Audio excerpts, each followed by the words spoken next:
I think the advantage is continuing to tilt toward the Russians on all of this.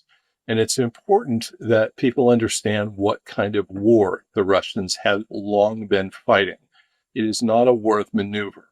This is not, an attempt to engage in blitzkrieg-like tactics where they break through weak points on the Ukrainian lines, penetrate deep behind them, execute flanking maneuvers, trap the Ukrainians, and bring this war to a rapid close.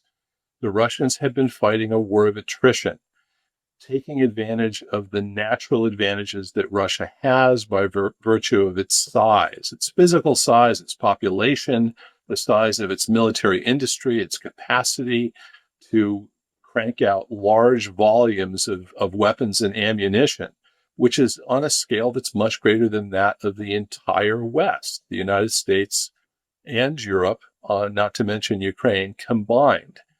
Now, you don't measure progress in a war of attrition by looking at the maps and the progress on the front lines. That is inevitably going to be slow until it isn't. This is what happened in World War I. That was a war of attrition eventually. And it didn't end because there was some sudden breakthrough in which German forces were overrun and they had to raise the white flag and admit defeat. One of the sides became exhausted and couldn't continue any longer. And that is where things are heading, I believe, with this war in Ukraine. The Ukrainians have a big manpower problem. I think the Russians have at least 5 times their population at this point in the war. They're having a very difficult time recruiting enough people and drafting enough people, training them and equipping them and putting them in the field to be an effective fighting force.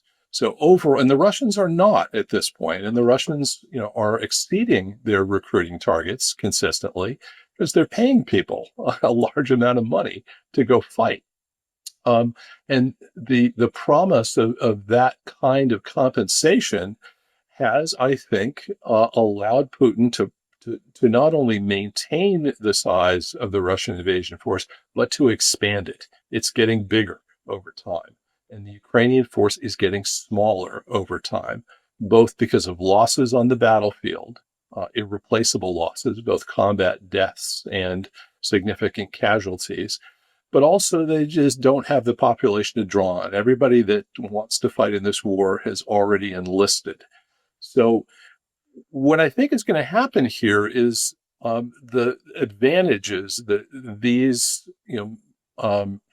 approaches provide to the Russians are going to have increasing effect on the battlefield. And I think this line of fortresses, fortified cities in Donetsk is going to crumble, probably with increasing rapidity. This notion that we're in a stalemate and that the Ukrainians can hold off the Russians for years to come, I think is just wrong. The Ukrainians are on a path toward collapse, which means they have to make some hard choices about the way forward. And one of the things that I think is lacking in our media coverage of what's going on is any sense of realism about what the situation on the battlefield really looks like. And a sense of realism about what kinds of diplomatic choices are really viable given that situation. And we have to have a much more realistic discussion about this so that we take advantage of opportunities that I think are still there to settle this conflict before it results in Ukraine's collapse. Yeah, to Chas Freeman, he refers to